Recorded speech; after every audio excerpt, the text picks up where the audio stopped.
E aí vocês vão ficar mais chateados ainda, se vocês continuarem olhando a apostila, vocês veem que não está escrito nenhum ponto até agora. Aí já dá mais uma tristeza. Então vamos lá. Lembra que a gente falou de ditados? Faz tratamento. Olha que ditado interessante para esse tratamento. De novo, dá para perceber a sequência de ideogramas? Né? Eu tenho 1, 2, 3, 1, 2, 3, 1, 2, 3. Dá para perceber que esses dois do meio são exatamente idênticos? Tá? Então, o que ele coloca? Superior, médio e inferior. O que? Esse termo I, eu poderia traduzir como médico. Por que eu optei não traduzir como médico, traduzir como praticante?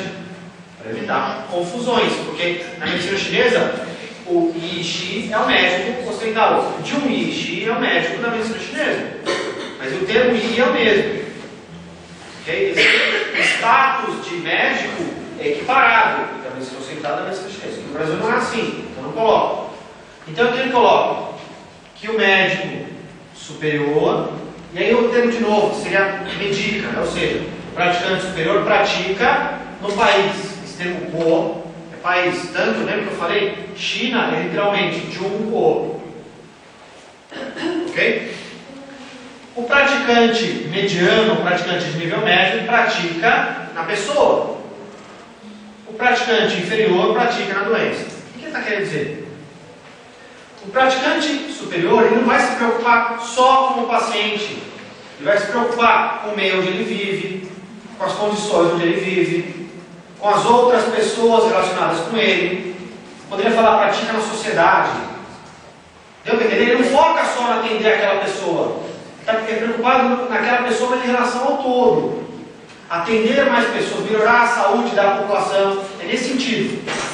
Ok? E aí depois ele fala, o praticante de nível médio pratica na pessoa. Ou seja, ele foca o atendimento, pelo menos, no paciente que ele está atendendo. Ou seja, não se preocupa tanto com os demais, com o resto da população. Pratica de acordo com aquela pessoa. E o praticante inferior pratica na doença.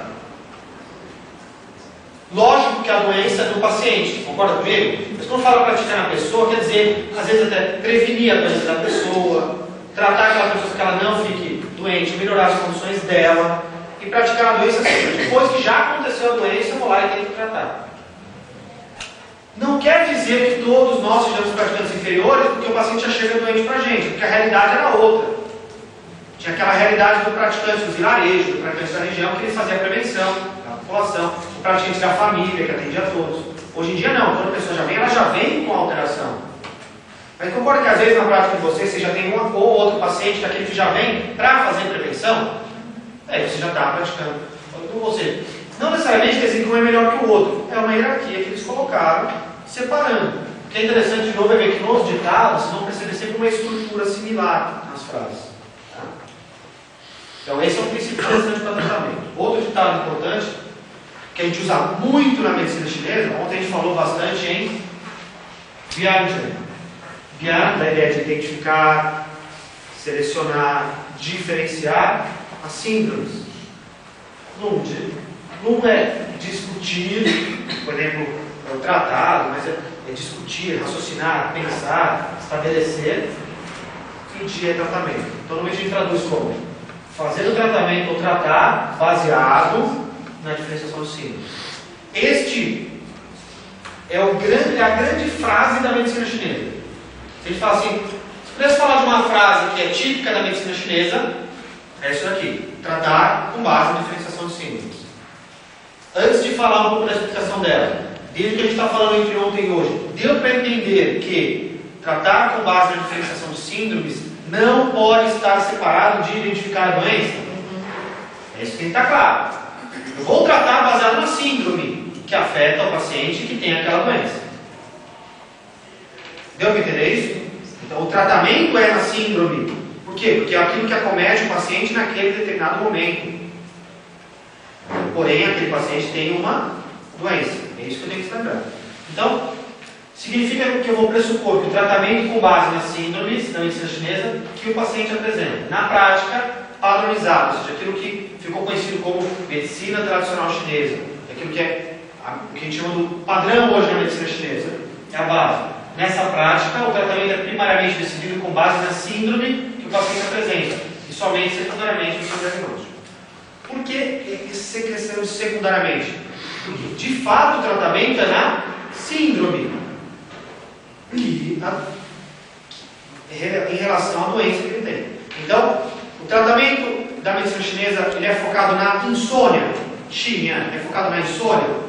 Não necessariamente, ele é focado na síndrome daquele que tem insônia. Esse é o foco. Por isso que fala secundariamente. Ou seja, já repararam que tem muito aluno, qual o melhor tratamento para insônia? Dá para você falar qual o melhor tratamento para insônia? Não dá. Mas eu até poderia falar, olha, tal ponto e tal ponto, tal ponto, são pontos bons para insônia. Mas não é o ideal. O ideal é estabelecer a doença, aí eu vou para a síndrome. E aí o tratamento na síndrome passa a ser específico. E a doença pode ser secundária. Mas sem eu identificar a doença, eu não vou saber onde encaixar a síndrome. Por isso que os dois têm que estar juntos. E aí, como esse texto, na verdade, o tratamento com base na diferenciação de síndromes é a grande marca da medicina chinesa. Lembra que eu comentei isso daí? A grande frase é essa. É o que faz da medicina chinesa a prática segura e eficiente que é. Por isso que, dor de cabeça, toma tal remédio, vai funcionar para todo mundo? Não, mas para a grande maioria vai. Isso é medicina ocidental. Veja o que a gente faz? Tal medicamento para tal doença. Na medicina chinesa, não é tal medicamento, tal pontos para tal doença. Eu tenho até alguns pontos que a gente fala de base para aquela doença. Por exemplo, já que eu citei insônia, tem um ponto Amian aqui atrás. O nome dele, sono tranquilo. É excelente para insônia. Mas além desse, eu vou para a minha prática ser mais segura e eficiente, eu vou para a síndrome. Tem que ver a origem das doenças. Vou para a origem e tudo. Então, o tratamento com base nas síndromes apresentadas pelo paciente permite que o praticante planeje o tratamento individual para as necessidades específicas daquele paciente. Porque o mesmo paciente com insônia pode ter no mínimo 9 síndromes diferentes.